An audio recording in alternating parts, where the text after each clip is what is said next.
বর্ধমান সদর পেয়ারা nutrition welfare সোসাইটির উদ্যোগে বর্ধমান উদয়চাঁদ জেলা গ্রন্থাগারে বর্ধমান শহরের সমস্ত স্কুলের এই বছরের মাধ্যমিক ও উচ্চ মাধ্যমিকের 60 জন কৃতী ছাত্রছাত্রীদের সংবর্ধনা প্রদান করা হলো। ছাত্রছাত্রীদের উৎসাহিত করতে তাদের হাতে তুলে দেওয়া হলো স্বামীজির ভাবনা চিন্তা সম্মিলিত পুস্তক, স্মারক, শংসাপত্র, পেন এবং জর্জ টেলিগ্রাফের পক্ষ থেকে তুলে দেওয়া হয় সার্টিফিকেট ও মেডেল। আমাদের সঙ্গে উপস্থিত ছিলেন রাষ্ট্রপতি পুরস্কার প্রাপ্ত বিশিষ্ট শিক্ষক সুভাষচন্দ্র দত্ত মহাশয়, হাটগোবিন্দপুর এমসি স্কুলের শিক্ষক তুষার কান্তি মুখোপাধ্যায় মহাশয়, শ্রী সবুজের অভিযানের কনভেনার মাননীয় শ্রী অনির্বাণ রায় মহাশয়, জর্জ টেলিগ্রাফের পক্ষ থেকে প্রদীপ ঘোষ মহাশয় এবং স্বামী শ্রী দুর্গেশানন্দ পুরী মহারাজ, যার উপস্থিতি সমাজ চেতনায় স্বামীজির ভূমিকা সম্পর্কে সকলকে উদ্বুদ্ধ করে।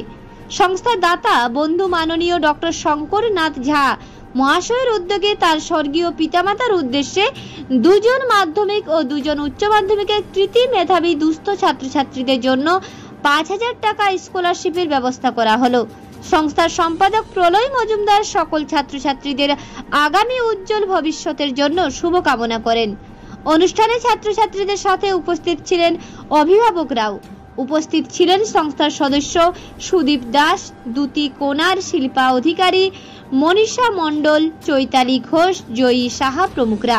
আজকে বর্ধমান সদর পেয়ারা নিউট্রিশন ওয়েলফেয়ার সোসাইটির উদ্যোগে উদয়চাঁদ জেলা গ্রন্থাগারে এবছরের বর্ধমান শহর এবং পার্শ্ববর্তী এলাকার বিভিন্ন স্কুল থেকে যারা মাধ্যমিক 2024 এবং উচ্চ মাধ্যমিক 2024-এ নিজের স্কুলে প্রথম স্থানাধিকার করেছে তাদেরকে আমরা সম্বর্ধনা দিচ্ছি এবং এই সম্বর্ধনা দেওয়ার মাধ্যমে তাদেরকে আমরা উৎসাহিত করতে চাইছি যে যাতে তারা আগামী দিনে পড়াশোনার জন্য আরও উৎসাহিত হয় এবং বর্ধমান শহরকে, সকল বর্ধমানবাসীকে আরও গর্বিত করে এই ভাবনা নিয়ে এবং শিক্ষাকে ব্যাপক অর্থে বিভিন্ন কোণে পৌঁছে দেওয়ার জন্য আমাদের এই প্রচেষ্টা। কারণ আমরা এই প্রোগ্রাম করতে গিয়ে দেখেছি কোনো স্কুলে 686 হাইস্ট উঠেছে মাধ্যমিকে, তো কোনো স্কুলে 284। এই যে পিছিয়ে থাকা স্কুলগুলো, তারাও যখন এখানে এসে ভাবনা চিন্তার আদান প্রদান করতে পারবে, তাদের সামনে থেকে এত নম্বর পাওয়া মানুষজনকে দেখে মোটিভেটেড হবে এবং সেই জায়গা থেকে আমার বিশ্বাস যে তারা আগামী দিনে তাদেরকে নিজের অনেক আপগ্রেডেশন করবে এবং তারাও ভাববে যে এই যে সম্বর্ধনা আমরা পেলাম সেটার মান আমাদেরকে রাখতে হবে। ফলে কি হবে না, শিক্ষার একটা সার্বিক প্রসার হবে, শিক্ষা ব্যাপকভাবে প্রত্যেকের কাছে পৌঁছবে।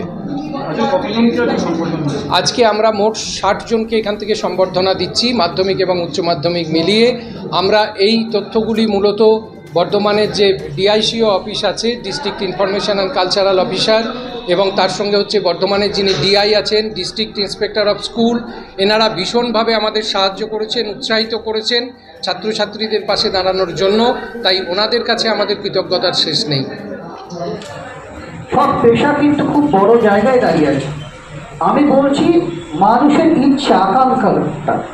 ফলে কি হচ্ছে, এই ছোটবেলা থেকে যে ইঁদুর দৌড়ে সামিল করে দেওয়া হচ্ছে, এই সামিল করতে গিয়ে ছেলেদের মানসিক একটা রোগে পরিণত হচ্ছে। আপনারা জানেন যে কিভাবে কোটায় দিনের পর দিন ছাত্ররা বা ছাত্রীরা আত্মহত্যা করছে। তাদেরকে পাঠিয়ে যাচ্ছেন 1 সপ্তাহ আগের খবর, কোটায় এক ছাত্রী আত্মহত্যা করেছে। কেন?